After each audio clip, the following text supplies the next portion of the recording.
Oke, selamat pagi untuk anak Mister Hotang seluruhnya. Salam sehat, salam SFD. Hari ini nakku ketemu lagi kita dalam proses pembelajaran jarak jauh, yaitu pada materi di bab 2 yang akan kita bahas, yaitu integrasi nasional dalam konteks Bhinneka Tunggal Ika. Adapun yang menjadi tujuan pembelajaran kita anakku adalah Bapak harapkan dengan belajar materi ini, anak-anak kami bisa memahami makna daripada integrasi dan juga apa yang menjadi makna daripada Bhinneka Tunggal Ika serta aktualisasi nilai-nilai Bhinneka Tunggal Ika. Itu yang menjadi permasalahan kita anakku hari ini. Jadi ikuti proses pembelajarannya dengan baik. Mari kita belajar dengan semangat, tetap jaga kesehatan. Selamat pagi, Mister ucapkan untuk semua anak-anak Mister Hotang, yaitu kelas 10, baik IPA dan juga IPS. Salam sehat, salam SFD.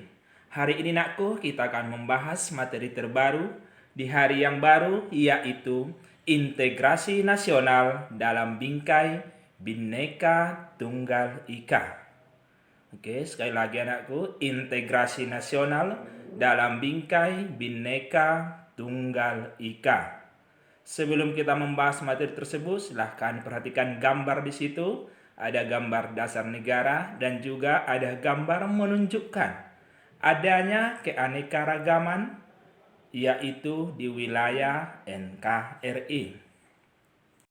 Kita lanjut, yaitu apa yang menjadi tujuan pembelajaran kita.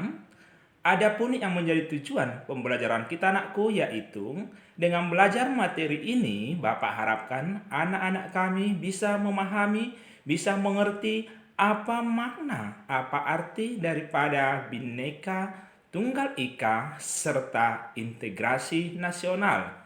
Dan juga anak-anak kami bisa mengetahui, bisa memahami bagaimanakah aktualisasi daripada nilai-nilai Bhinneka Tunggal Ika itu sendiri dalam berbagai aspek kehidupan kita. Kita mulai, yaitu kebinekaan bangsa Indonesia. Kalau kita lihat dari Sabang sampai Merauke, Indonesia NKRI terdiri dari berbagai macam suku, budaya, bahasa, dan adat istiadat, bahkan ribuan pulau, ratusan suku bangsa, dan juga ribuan yang namanya budaya. Inilah yang menjadi permasalahan kita yang akan kita bahas. Makanya dikatakan ada kebinekaan bangsa Indonesia. Bhinneka Tunggal Ika itu adalah semboyan bagi bangsa kita, semboyan bagi negara Indonesia, yang mempunyai arti walaupun berbeda-beda, namun tetaplah kita satu. Perhatikan gambar yang di bawah, itu menunjukkan adanya perbedaan, adanya yang namanya kebudayaan yang berbeda, suku yang berbeda, tapi katanya tetap menjunjung tinggi yang namanya persatuan dan kesatuan. Berarti kalaulah kita lihat dari makna semboyan kita itu, di situ adalah biarlah berbeda-beda.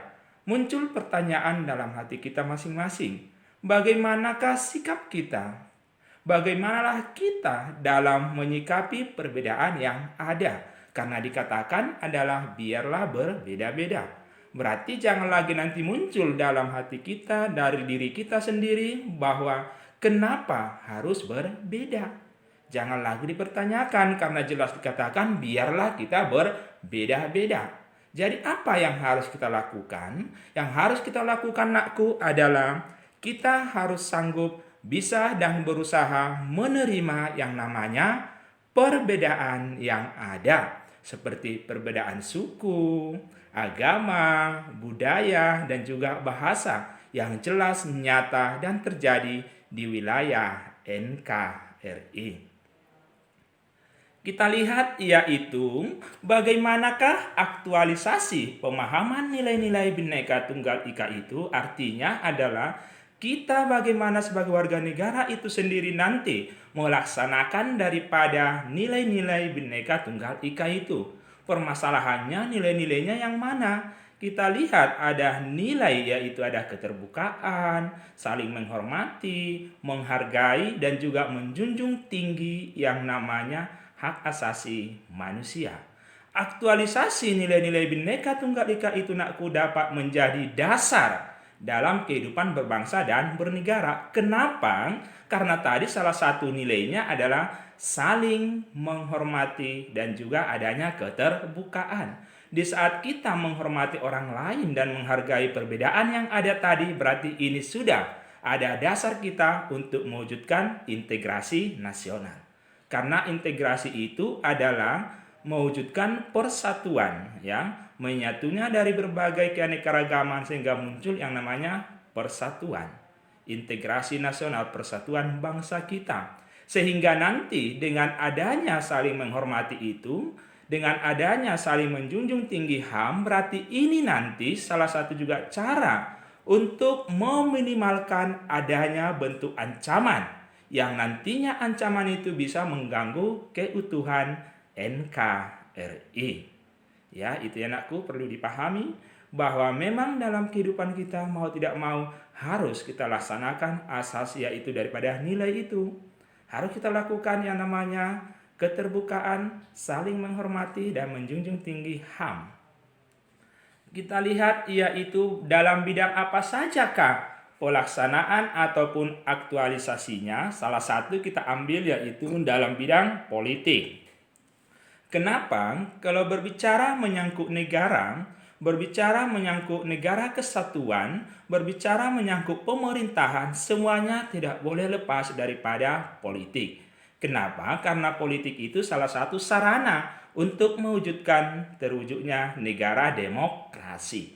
Kita lihat dalam bidang politik bagaimanakah pelaksanaannya daripada nilai-nilai kebinekaan itu sendiri. Yaitu dikatakan bahwa setiap warga negara siapapun Anda, bagaimanapun wujud dan bentuknya, semua mempunyai kesempatan yang sama. Inilah menunjukkan salah satu menjunjung tinggi HAM.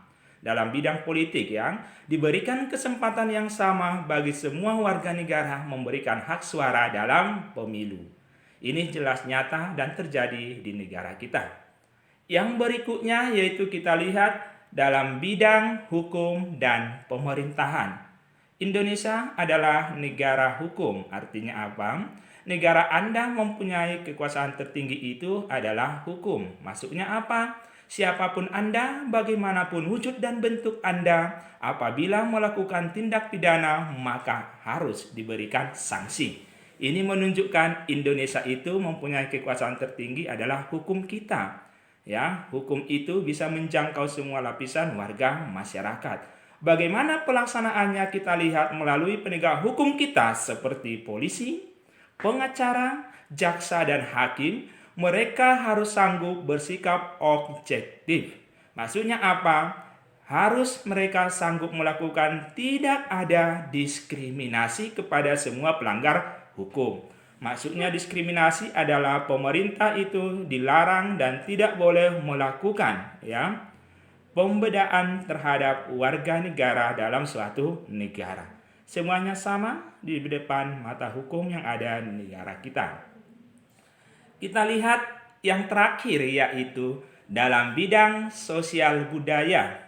Menyangkut sosial budaya yang kita pikirkan adalah hubungan kita dengan masyarakat lain dan juga menghargai kebiasaan dan juga adat istiadat maupun budaya setiap daerah yang ada di seluruh wilayah NKRI. Kita lihat penerapannya adalah kita harus sanggup membuka diri, sikap yang mengakui, menerima dan menghormati berbagai bentuk keberagaman yang ada.